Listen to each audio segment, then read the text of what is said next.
आप बताएं कलमों में कौन सा कलमा सबसे ज्यादा पढ़ना है या पढ़ रहे थे? 22, मैं 23, तीसरा 24। कलमा। तीसरा कलमा 22, 23, 24 साल से पढ़ जी। रहे हैं, यानी कि 24 साल की उम्र से, 4 साल हो गए हैं तकरीबन। जी। हाँ ठीक है। कैसे पढ़ रहे हो आप तीसरा कलमा? रात को सोने से पहले पढ़ती हूँ। सोने से पहले पढ़ रहे हैं, ठीक है। नापाक होते हैं तो भी पढ़ रहे होते हैं? हाँ जी, तब भी पढ़ती हूँ। बंद कर दें, रजत हो गई है, ठीक है ना? शहजाद भाई मानते हो नहीं मानते? शाबाश होनी चाहिए इस पे तो।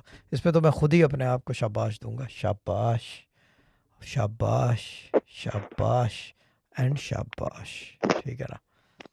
अब आपने जो हम बता रहे हैं वही पढ़ना है, वरना फिर आप जो है ना ऐसे ही रह जाओगे बिल्कुल ज़ॉम्बीफाइड अकेले, ठीक है ना?